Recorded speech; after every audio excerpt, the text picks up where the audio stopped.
Welcome to lesson 17 of the One Tao State training course. Now in this lesson we're going to be talking about self-observation. Self-observation, normally when we practice the state, we do that at the end. However, self-observation is something you want to have as something that is just there all the time. Another way of thinking about it is being mindful, being present, being aware, just being conscious of what's going on in yourself physically, energetically, emotionally, mentally, and spiritually. Being aware and conscious of what is happening in your space.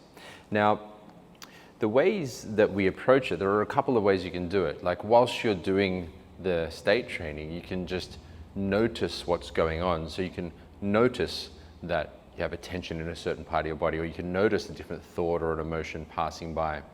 Another way of doing it is like you can imagine yourself up in the corner of the room, like up here with Saitama or Goku or Garfield. You can imagine that you're up there watching yourself from the corner of the room, observing yourself.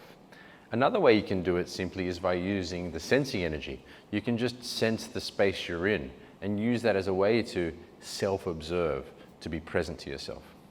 Now, I came across this concept when I was 17 years old. It's actually, it's the last thing that we use in the state before we've already brought them all together, but we usually go into a state of self-observation near the end just to notice any thoughts, emotions, images, ideas, sounds, or anything else, anything that's happening within our consciousness. So we can just start to get to know ourselves.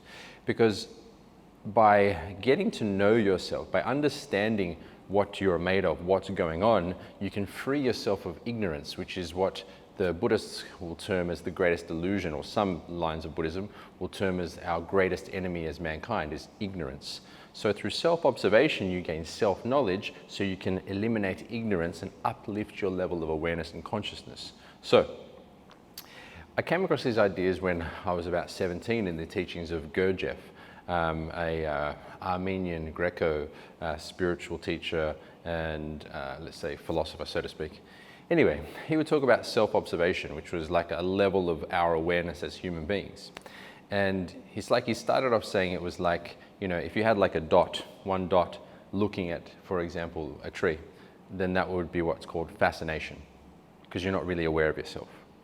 Then if that dot, for example me, starts to feel my own space and become aware of myself whilst looking at a tree, we call that divided attention, as though I'm aware of myself and the tree. It's kind of like when you're watching television. Most of the time you'll kind of forget that you're there, your body, you're not really present or sensing your space, and you're just involved in the show. That's fascination.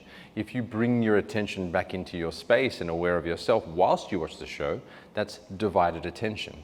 Now the next level, which is self-observation, is that you are in yourself, you are looking at the tree or the television, and you're also aware of both. It's like the sun looking down on both. And this is a state of self-observation, which heightens your level of understanding of what is actually going on in my body, in my emotions, in my mind, in my energy, and as a spirit as well. So self-observation is the next component of the state. If you do have any questions, comments, or concerns, put them below, and I look forward to seeing you in our next lesson.